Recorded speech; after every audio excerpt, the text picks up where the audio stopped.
Hermanos, les voy a invitar a que abran sus Biblias nuevamente, si es que no las tienen abiertas ahí ya, en la segunda carta de Pablo a los tesalonicenses, en el capítulo 3. Hoy vamos a continuar con nuestra exposición en los versículos 3 al 5. Vamos a leer nuevamente los versículos 1 al 5, pero como decía nuestro hermano Daniel, nos vamos a quedar en el día de hoy solo los versículos 3 al 5. Leamos entonces segunda a los tesalonicenses, capítulo 3, versículos 1 al 5. Por lo demás, hermanos, orad por nosotros para que la palabra del Señor corra y sea glorificada, así como lo fue entre vosotros, y para que seamos librados de hombres perversos y malos, porque no es de todos la fe. Pero fiel es el Señor, que os afirmará y guardará del mal. Y tenemos confianza respecto a vosotros en el Señor, en que hacéis y haréis lo que os hemos mandado. Y el Señor encamine vuestros corazones al amor de Dios y a la paciencia de Cristo. Oremos un momento, hermanos. Padre Celestial, nuevamente, Señor, elevamos nuestra oración a ti, Señor, para darte gracias, para honrarte, Señor, por tu fidelidad, Señor, por tu amor extraordinario, Señor, que tú has derramado en nuestros corazones y que has mostrado, Señor, a través de enviar a tu Hijo Jesucristo a morir en nuestro lugar. Gracias, Señor, porque en nuestra debilidad, Señor, tú nos sostienes porque tú eres fiel, Señor, y nada, Señor, escapa de tu control. Oramos, Señor, para que tú nos guíes en esta hora, Señor, que tu Santo Espíritu, Señor, hable a nuestros corazones y que aplique tu palabra conforme a tus propósitos. Oramos, Señor, y encomendamos este tiempo a los méritos de Jesús, nuestro Señor y Salvador. Amén. Hermanos, el pasaje que acabamos de leer es un puente o una transición a la enseñanza doctrinal que está en los versículos 6 en adelante. Antes de pasar a esta sección que es la sección de las instrucciones, o podemos llamarlo también la parte práctica de esta carta, el apóstol Pablo manifestó dos peticiones de oración enfocadas en el ministerio de la palabra. La segunda petición que leímos hace un momento en el versículo 2, allí Pablo pedía oración para ser librado de hombres perversos y malos, conforme a la realidad de la oposición que enfrentarán todos los que llevan el mensaje del Evangelio. Pero no en un deseo de preservar su vida solamente como un deseo egoísta, sino que porque él se veía a sí mismo como un mensajero del Evangelio.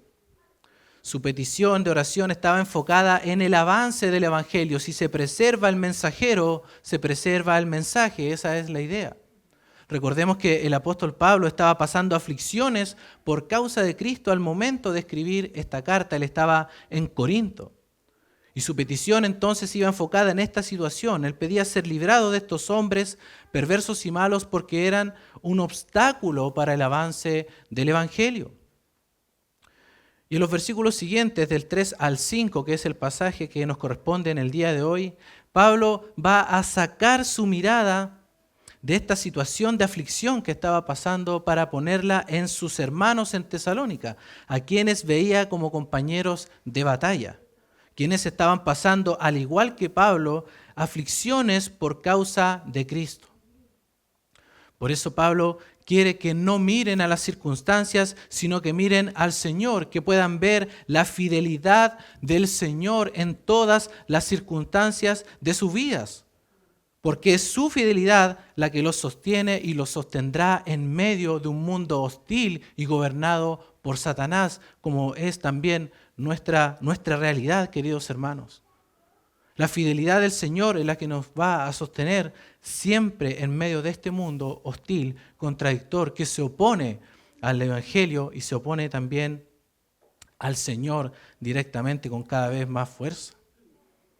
Y aquí vamos a ver tres cosas respecto a la fidelidad del Señor.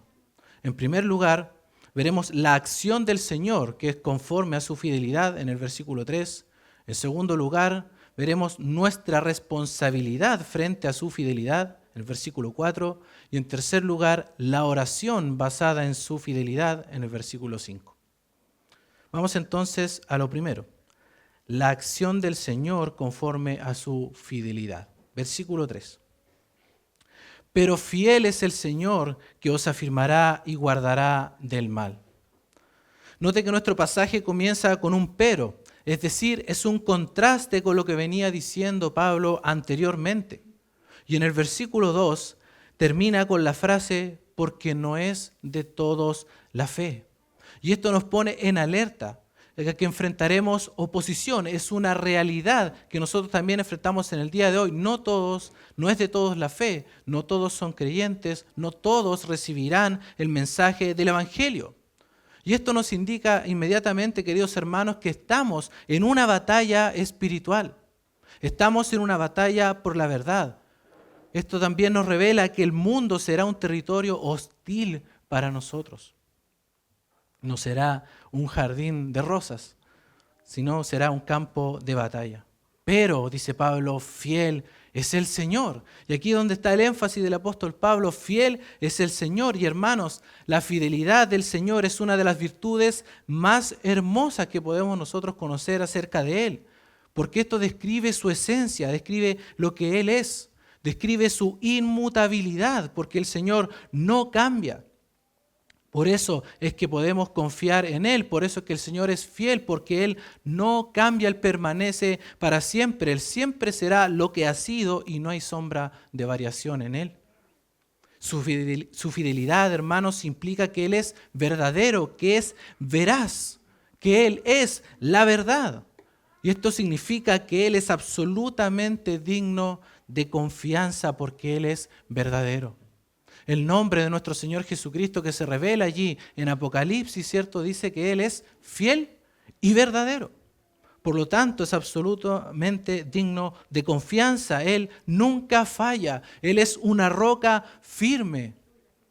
La fidelidad del Señor, hermanos, es la base de la confianza de cada uno de nosotros como cristianos.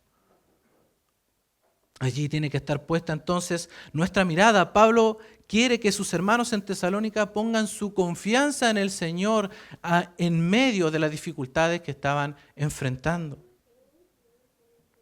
Dice Deuteronomio capítulo 7, versículo 9, conoce pues que Jehová tu Dios es Dios, Dios fiel, que guarda el pacto y la misericordia a los que le aman y guardan sus mandamientos hasta 1000 generaciones.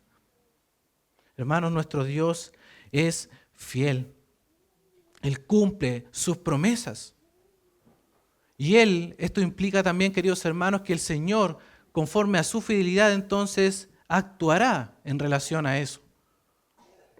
¿Y qué es lo que Él hará? Dice aquí el versículo 3, pero fiel es el Señor que os afirmará y guardará del mal. La frase afirmará y guardará del mal indica que vamos a enfrentar oposición, pero que el Señor nos guardará y nos afirmará frente a esta oposición. Y noten que esa oposición viene de mano del mal, dice Pablo. Esta es la realidad. Este es nuestro escenario. Es una batalla espiritual. La palabra que se traduce allí mal tiene la idea de el maligno. Esa es la idea. Tiene personalidad este mal. Es el maligno. Esto quiere decir que somos y seremos acechados por el maligno. Porque la característica del maligno, que hablamos de Satanás por supuesto, es precisamente que él se opone a la predicación del Evangelio, a la voluntad de Dios, al mensaje de Jesús. Y su estrategia para ser un obstáculo al avance del Evangelio es atacar, acechar a los mensajeros del Evangelio. Así que si usted y yo somos mensajeros del Evangelio, seremos acechados por el maligno. Pero el Señor es fiel para guardarnos de él.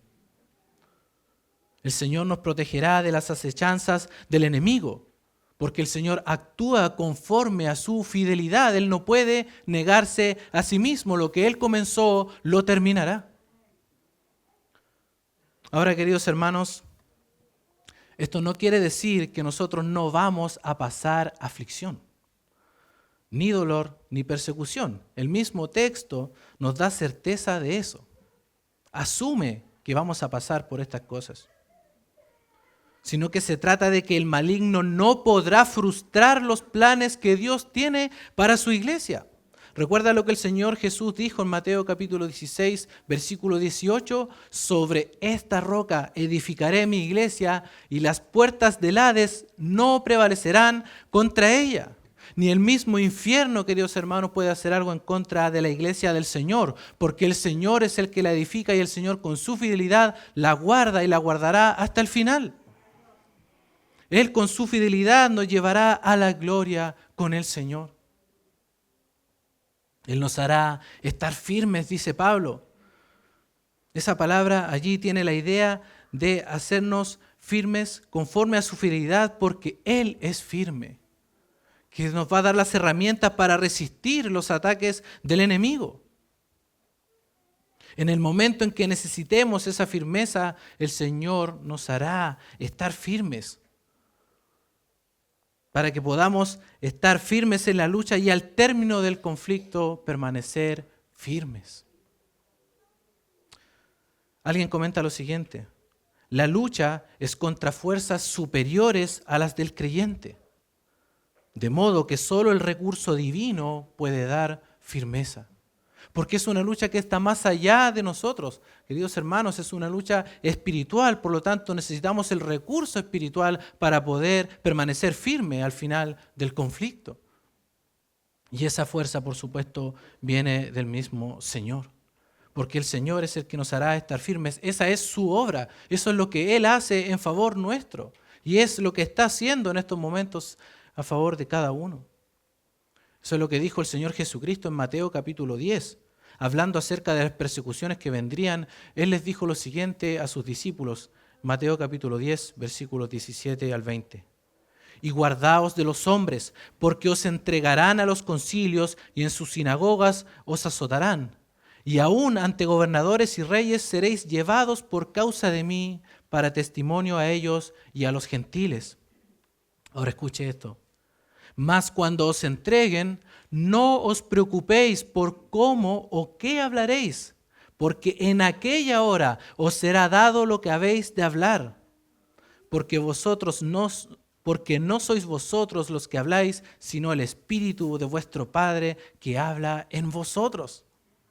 Noten la asistencia del Señor, la preocupación del Señor conforme a su fidelidad. Él estará allí en cada momento con nosotros. Él nos hará estar firmes, dice Pablo, y nos guardará del maligno. Hermanos, y esta palabra guardará tiene el sentido de guardar vigilia, custodiar, vigilar, proteger de un peligro. Es protección completa. Esto significa que el Señor está haciendo vigilia por cada uno de nosotros, custodiándonos, protegiéndonos de las acechanzas del enemigo. Esta es una oración que el Señor Jesucristo elevó al Padre. ¿Recuerdan allí en Juan capítulo 17, en sus últimas horas antes de ir a la cruz? En el versículo 15 el Señor Jesucristo dijo lo siguiente: no ruego que los quites del mundo, sino que los guardes del mal. Es una oración contestada. Ahora lo increíble de esto es que el mismo Señor Jesucristo es el que está hoy guardándonos de las acechanzas del enemigo. El Señor quiere esto y el Señor lo hará porque Él es fiel y de esto no hay duda alguna, queridos hermanos. No somos nosotros los que nos guardamos a nosotros mismos, es el Señor quien nos guarda conforme a su fidelidad. El apóstol Pablo experimentó esta fidelidad del Señor en sus tiempos de aflicción, cuando enfrentó la adversidad y la oposición de este mundo por llevar el mensaje del Evangelio. Él escribió lo siguiente en 2 Corintios capítulo 4, versículos 7 al 9. Pero tenemos este tesoro en vasos de barro, para que la excelencia del poder sea de Dios y no de nosotros. Ahora escuche esto.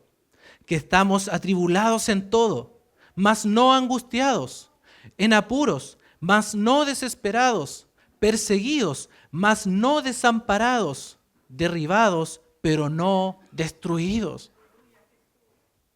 Atribulados en todo, dice Pablo, pero fiel es el Señor. Y nosotros podemos estar también atribulados, en apuros, perseguidos, derribados, pero nunca, queridos hermanos, nunca destruidos y nunca desamparados, porque el Señor, conforme a su fidelidad, nos afirma y nos afirmará y nos guardará del maligno. Él estará con nosotros a pesar de todas las aflicciones que podamos enfrentar en este mundo. Él es fiel, queridos hermanos. Él no promete que no vamos a pasar por aflicciones como ya hemos visto, pero sí promete estar con nosotros en medio de esa aflicción. Y eso es lo que nos da también a nosotros esperanza.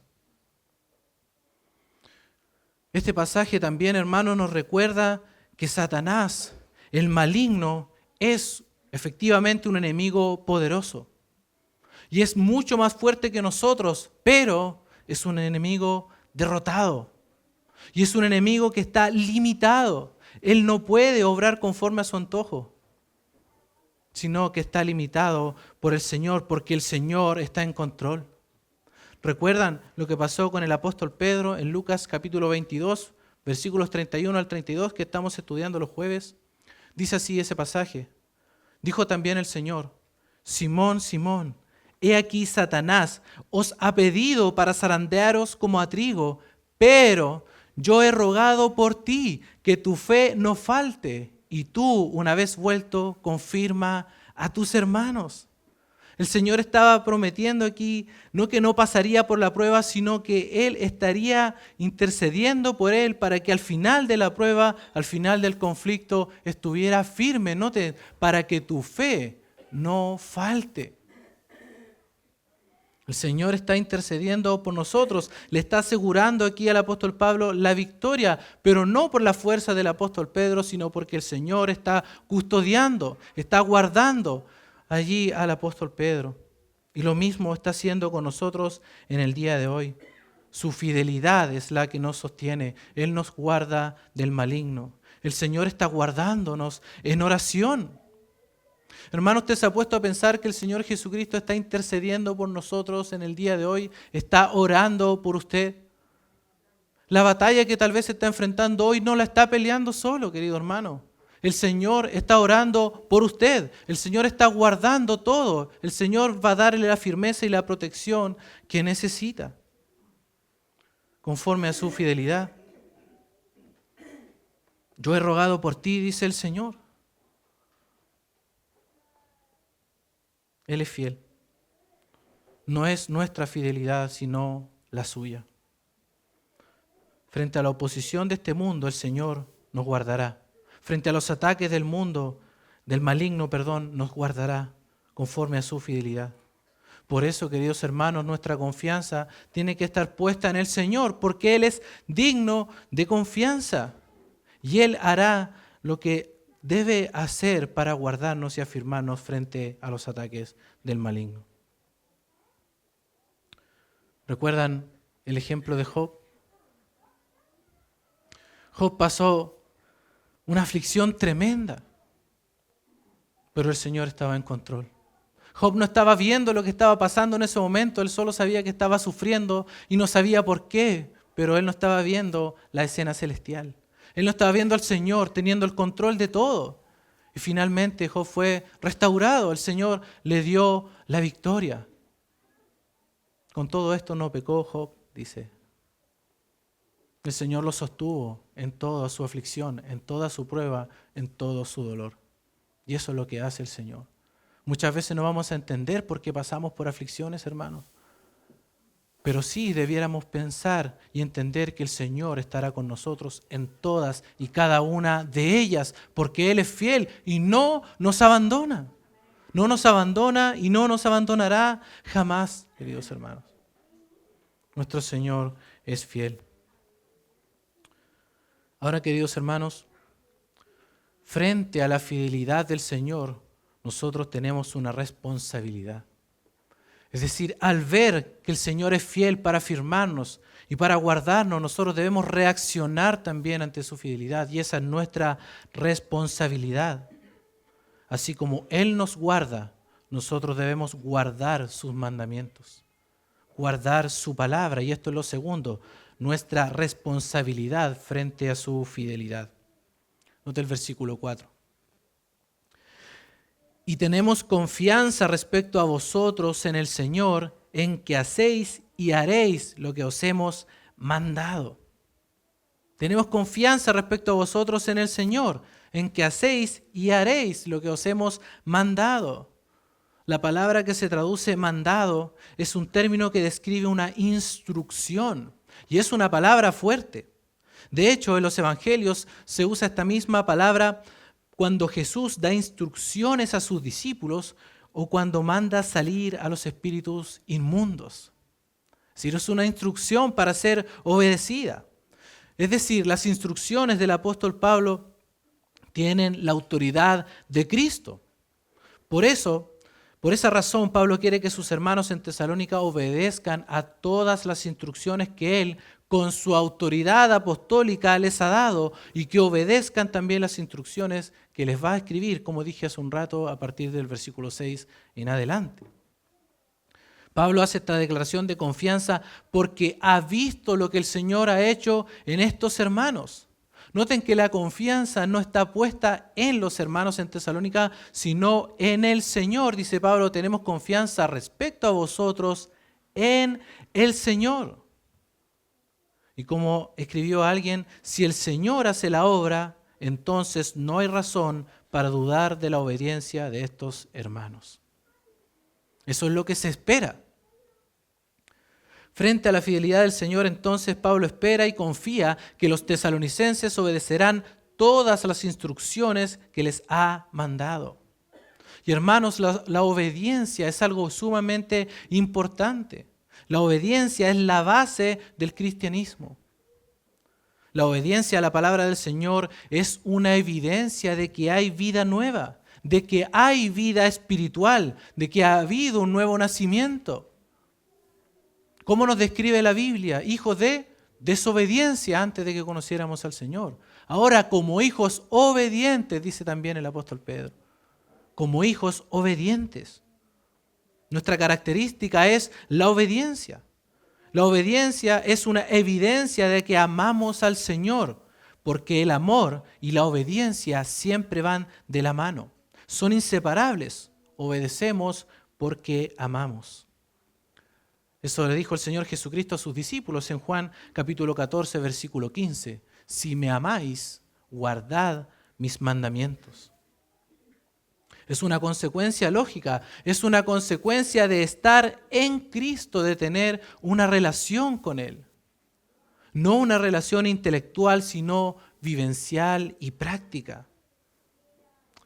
El apóstol Juan lo escribió de esta manera en su primera carta, en el capítulo 2, versículos 3 al 5. Y en esto sabemos que nosotros le conocemos, si guardamos sus mandamientos. El que dice yo le conozco y no guarda sus mandamientos, el tal es mentiroso y la verdad no está en él. Pero el que guarda su palabra, en este verdaderamente el amor de Dios se ha perfeccionado, por esto sabemos que estamos en él. Luego en el capítulo 5, versículo 3 dice, pues este es el amor a Dios, que guardemos sus mandamientos y sus mandamientos no son gravosos. El amor a Dios es guardar sus mandamientos. Esto es una evidencia del amor de Dios hacia nosotros que cumple su objetivo produciendo obediencia en nosotros. Es una evidencia de que tenemos una relación con Cristo. Es una evidencia del amor de Dios en nosotros.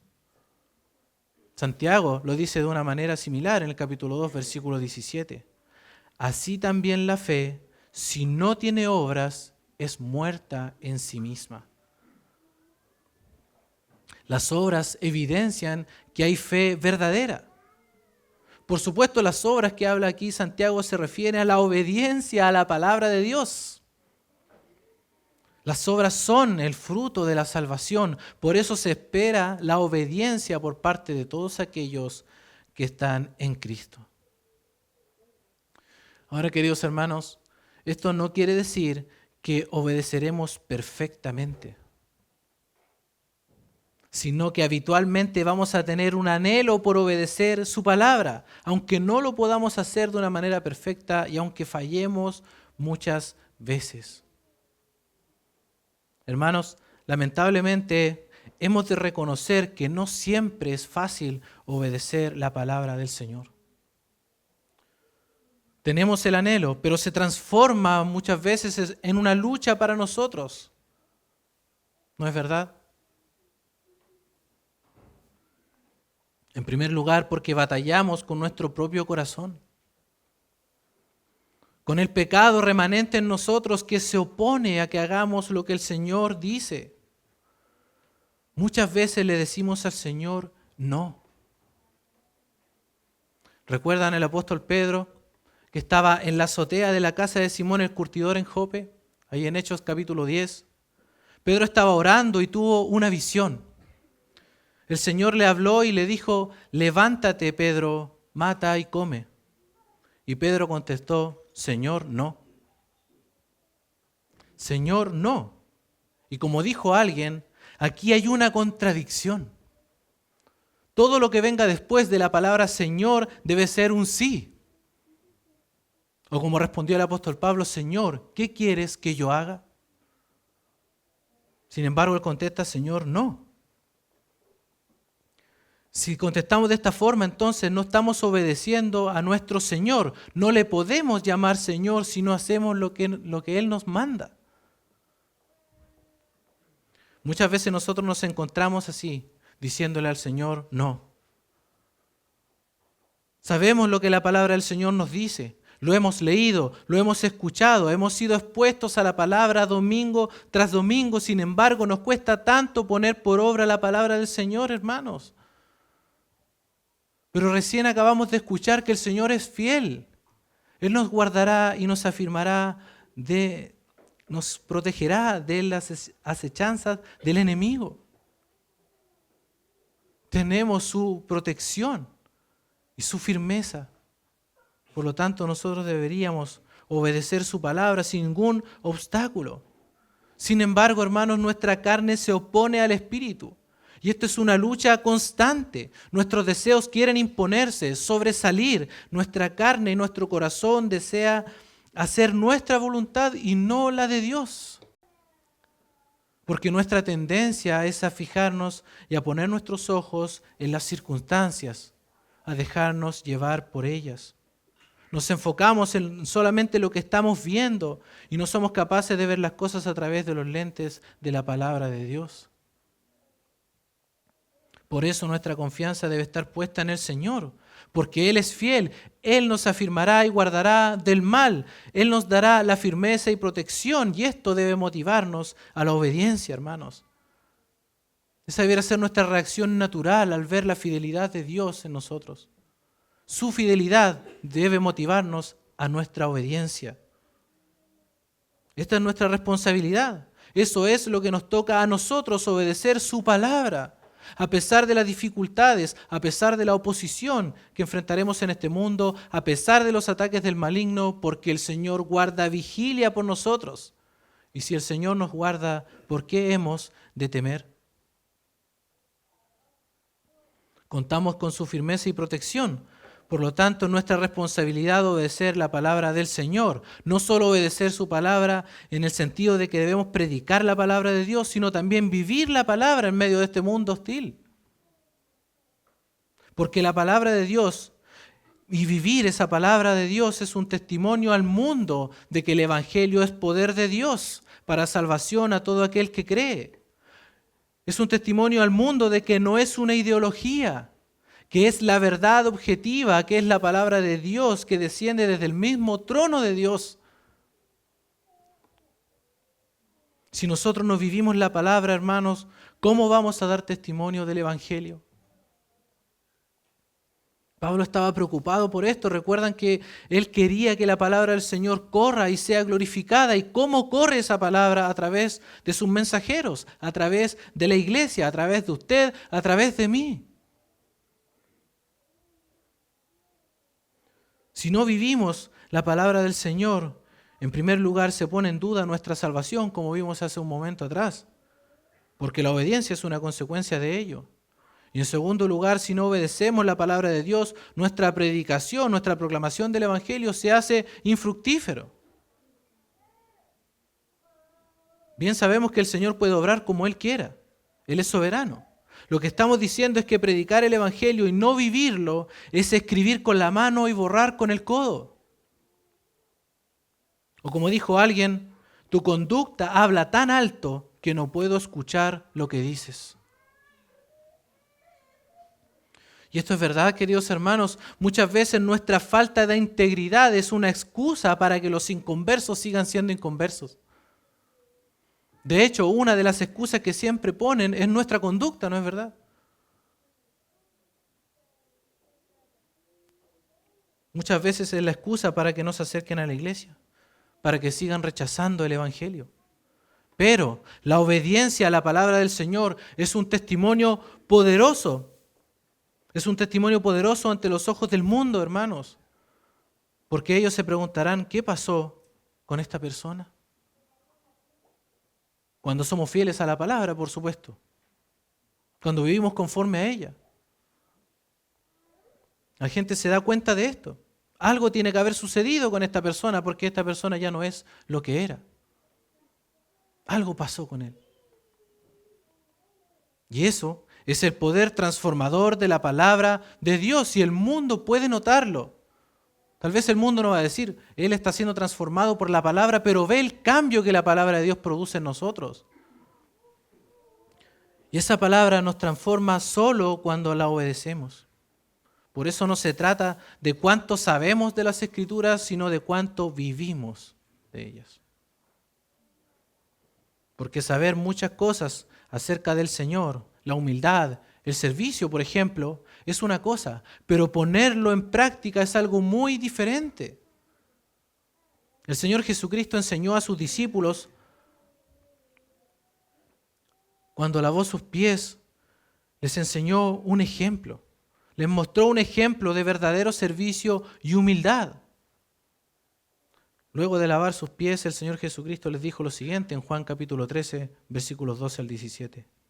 Vosotros me llamáis maestro y Señor, y decís bien, porque lo soy. Pues si yo, el Señor y el Maestro, he lavado vuestros pies, vosotros también debéis lavaros los pies los unos a los otros, porque ejemplo os he dado, para que como yo os he hecho, vosotros también hagáis. Ahora escuche lo siguiente. De cierto os digo, el siervo no es mayor que su Señor, ni el enviado es mayor que el que le envió. Si sabéis estas cosas, bienaventurados seréis si las hiciereis. Noten dónde está la bienaventuranza, si las hiciereis. La bienaventuranza, la dicha, el verdadero gozo no viene por saber cosas, sino por ponerlas en práctica. Y aún más si la obedecemos en medio de dificultades, hermanos.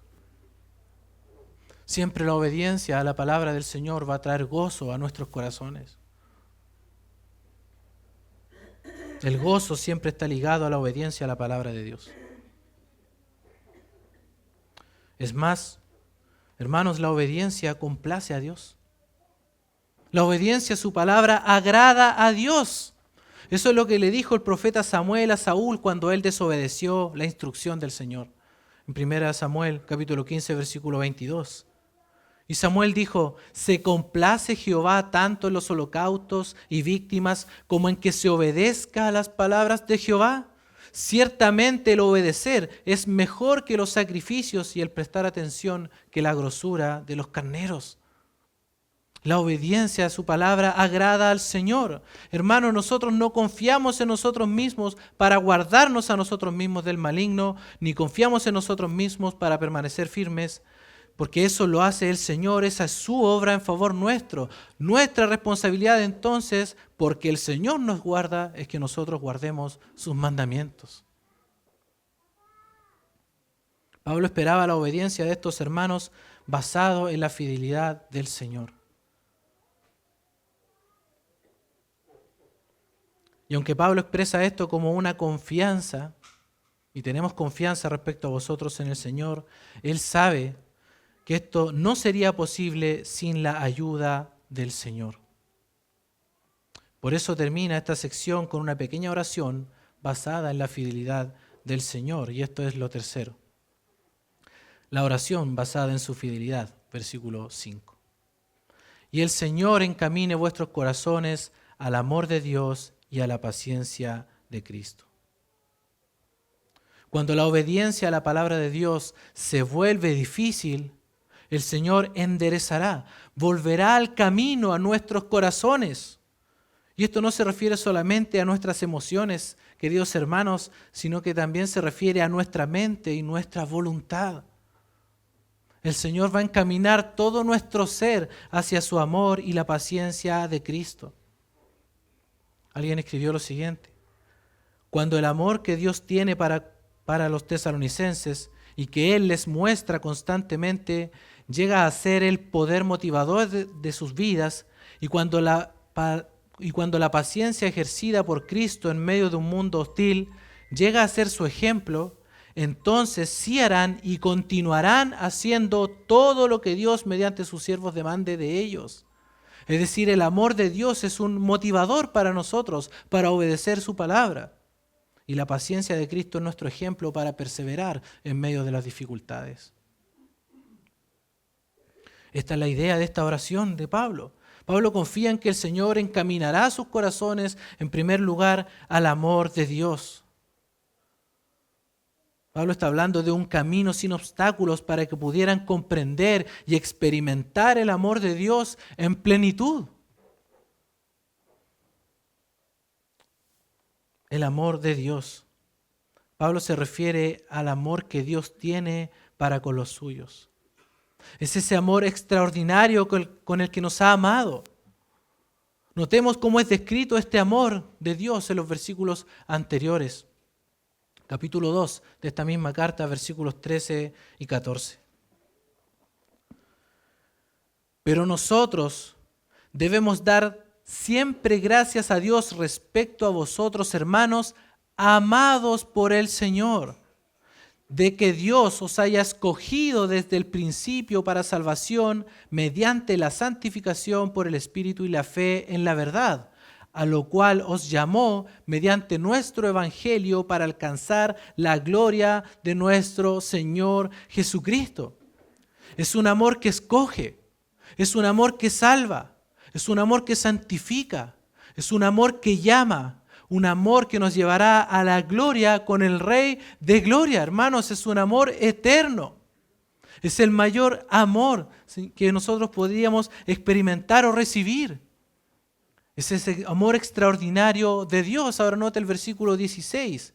Y el mismo Jesucristo, Señor nuestro, y Dios nuestro Padre, el cual nos amó y nos dio consolación eterna y buena esperanza por gracia. Es un amor consolador. Es un amor que nos ha dado buena esperanza. Es el amor de la gracia de Dios. Es ese amor el que nosotros tenemos que recordar. Es a ese amor que el Señor nos va a encaminar. Va a dirigir nuestros corazones cuando nosotros nos desviemos del amor de Dios, cuando nos olvidemos de que el Señor nos amó con este amor extraordinario. Él mismo nos encaminará a recordar su amor. Este amor nos motivará a obedecer su palabra. Un amor eterno, fuerte, incondicional, incomprensible para nosotros. Es el amor de Dios por nosotros lo que nos lleva a vivir y proclamar la palabra del Señor. Porque su amor, hermanos, su amor nos dio vida cuando estábamos muertos en nuestros pecados. Dice Efesios capítulo 2, versículos 4 al 5. Pero Dios, que es rico en misericordia, por su gran amor con que nos amó, aun estando nosotros muertos en pecados, nos dio vida juntamente con Cristo. Por gracia sois salvos. Y es con ese mismo amor que debemos recordar entonces, hermanos, cuando por causa de la maldad de este mundo, nuestro corazón se enfríe.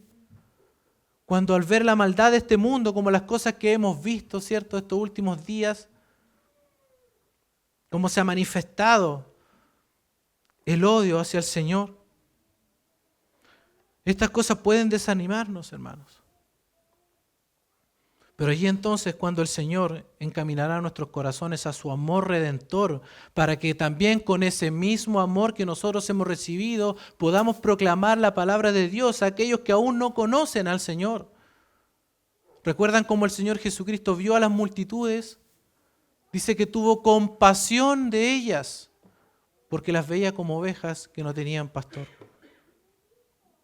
Hermanos, ese amor que nos debe motivar también a ver a otros como ovejas que no tienen pastor. A verlos con compasión, así como el Señor los ve. El Señor nos dio vida cuando nosotros estábamos muertos en pecados. No había ninguna diferencia con las otras personas. La gracia de Dios es la que hace esa diferencia. El Señor también encaminará, guiará nuestros corazones a la paciencia de Cristo. La paciencia de Cristo, dice allí el versículo 5. Esta palabra paciencia también se puede traducir firmeza. O aguante enérgico, perseverancia activa. Y es la capacidad para soportar en medio del conflicto. Allá va a encaminar nuestros corazones el Señor, a la capacidad de soportar en medio del conflicto. Pero noten que dice la paciencia de Cristo o la perseverancia de Cristo. Es una paciencia o perseverancia como la que Él tuvo. Esto es extraordinario. Esto implica también que Cristo es la fuente, es el origen de esa perseverancia. No es un aguante o una resistencia que vamos a encontrar en nosotros mismos, hermanos, por mucho que busquemos en nosotros. No la vamos a encontrar. Es la perseverancia de Cristo. Que la perseverancia de Cristo sea un ejemplo para que nosotros perseveremos también en medio de la oposición o de la hostilidad de este mundo. El Señor mismo nos llevará a recordar su extraordinaria perseverancia en medio de la oposición. El Señor enfrentó burlas y las blasfemias de este mundo. El apóstol Pedro escribió a los hermanos que estaban sufriendo persecución, animándolos a que también siguieran el ejemplo de Cristo. Dice 1 Pedro 2, versículos 21 y 23, al 23. Pues para esto fuisteis llamados, porque también Cristo padeció por nosotros, dejándonos ejemplo para que sigáis sus pisadas, el cual no hizo pecado ni se halló engaño en su boca, quien cuando le maldecían no respondía con maldición, cuando padecía no amenazaba, sino encomendaba la causa al que juzga justamente. El Señor Jesucristo no respondió con la misma moneda, por decirlo así, sino que perseveró en medio de la aflicción, en medio de la oposición, confiando y encomendándose al Padre. Y es la forma en que nosotros tenemos que perseverar también en medio de la aflicción. Seguir su ejemplo. Hermanos, el Señor Jesucristo enfrentó la agonía en Getsemaní, los dolores de la cruz. Él soportó todo eso por hacer la voluntad del Padre, en obediencia al Padre. Como dice Filipenses también allí, capítulo 2, versículo 8, haciéndose obediente hasta la muerte y muerte de cruz. Esa es la perseverancia de Cristo. La idea es que nosotros podamos imitar, seguir su ejemplo de perseverancia en medio de la aflicción cuando lleguen las dificultades y la oposición de este mundo. Por tanto, dice Hebreos capítulo 12, nosotros también, teniendo en derredor nuestro tan grande nube de testigos, despojémonos de todo peso y del pecado que nos asedia y corramos con paciencia, y esta es la misma palabra, con perseverancia, la carrera que tenemos por delante. ¿Cómo hacemos esto? Puestos los ojos en Jesús, es decir, siguiendo su ejemplo. Puestos los ojos en Él, confiando en Él, el autor y consumador de la fe, el cual, por el gozo puesto delante de Él, sufrió la cruz, menospreciando el oprobio, y se sentó a la diestra de Dios. Él despreció el oprobio, la afrenta, las burlas, y se sentó a la diestra de Dios. Triunfó nuestro Señor Jesucristo. El ejemplo de Cristo va a producir en nosotros una mayor resistencia en medio de la aflicción. Esa es la idea de esta oración aquí que presenta el apóstol Pablo. Eso es lo que él anhela para esta iglesia. Él sabe que el Señor es fiel para hacer esto. Hermanos, el Señor es fiel para guiar nuestros corazones a su amor y a la perseverancia de Cristo. Él es fiel, queridos hermanos. El Señor mismo nos llevará una y otra vez a recordar su extraordinario amor y su perseverancia, porque nosotros somos débiles. Olvidamos con mucha rapidez todas estas cosas, pero el Señor es fiel. Hermanos, el Señor Jesucristo dijo, en el mundo tendréis aflicción. En el mundo tendréis aflicción, pero el versículo no termina allí. Sigue diciendo el Señor Jesús, pero confiad, confiad, yo he vencido al mundo. Hermanos, y allí tiene que estar puesta nuestra confianza. En medio de la aflicción, el Señor, recordar que Él ha vencido. Y porque Él ha vencido, nosotros vencemos en Él. En Él somos más que vencedores, hermanos, no por nosotros, sino porque Él es fiel. Porque Él nos dará firmeza y protección frente a los ataques del enemigo, frente a la adversidad del mundo. Y hermanos, y toda la oposición del mundo no podrá jamás hacer que Dios cambie un centímetro su fidelidad, porque Él es inmutable. El Señor nunca cambia. Su fidelidad permanece para siempre. Lo que el Señor ha comenzado, lo terminará. Él no nos dejará solos, mis hermanos, nunca hará esto. El Señor peleará por nosotros. Él nos defenderá. No atravesaremos el desierto de este mundo solos, sino acompañados de su fidelidad. Este mundo es un campo de batalla, existen los peligros. Tenemos un enemigo poderoso, pero tenemos un Dios fiel. Tenemos un Dios fiel y nada ni nadie, ninguna circunstancia, ningún enemigo, ni todas las huestes espirituales de maldad pueden cambiar eso. Ni nuestra propia infidelidad puede hacer que el Señor deje de ser fiel. Porque si nosotros fallamos, Él permanece fiel. Es su fidelidad, no la nuestra, la que nos sostiene. Nuestra seguridad, queridos hermanos, radica en el hecho extraordinario de que el Señor es fiel. Ahí está nuestra seguridad. En Él, no en nosotros. Por lo tanto, nada nos impide, queridos hermanos, obedecer su palabra aún frente a la oposición de este mundo. Si el Señor nos guarda, guardemos su palabra. Esa es nuestra responsabilidad. Pero no confiamos en nuestra obediencia. Confiamos en el Señor. Confiamos en su fidelidad. Confiamos en su firmeza y protección que Él nos dará. Cuando las cosas se pongan difíciles, el Señor es fiel para dirigir nuestro corazón hacia la fuente inagotable de ánimo que necesitamos, su amor eterno y su extraordinaria perseverancia que Cristo mostró dejándonos un ejemplo. Hermanos, qué extraordinario es nuestro Dios fiel. Deberíamos nosotros, queridos hermanos, exaltar su fidelidad, porque su fidelidad es la que nos sostiene y nos sostendrá hasta el final. El que comenzó en vosotros la buena obra, la terminará o la completará hasta el día de Jesucristo. Él lo cumplirá. En la hora de la prueba, Él es fiel. Nosotros tenemos que confiar y obedecer a nuestro Señor Jesucristo. A Él sea la gloria por los siglos de los siglos. Oremos, hermanos. Padre Celestial, mi Dios, te damos muchas gracias, Señor, por tu palabra. Gracias, Señor, por tu fidelidad extraordinaria, Señor. Como tú mismo enseñaste, Señor, separados de ti, nada podemos hacer. Nada podemos hacer. Señor, que tu fidelidad nos impulse cada día a obedecer, Señor. Porque estamos seguros en tus manos. Nadie nos puede arrebatar de allí.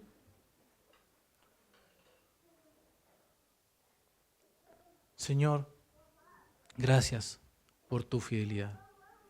Gracias por guardarnos. Gracias por impulsarnos a la obediencia. Gracias por guiar nuestros corazones. Señor, tú sabes perfectamente lo que necesitamos, Señor, y nos das aquello que necesitamos. Señor, guía nuestra vida. Saca de nuestra mente, Señor, nuestros deseos. Saca de nuestro corazón nuestra voluntad y pon allí la tuya, Señor. Queremos obedecer, Señor, porque tú eres fiel. Ayúdanos a serte fieles también nosotros a ti. Te damos gracias en esta hora. En el nombre de Jesús. Amén.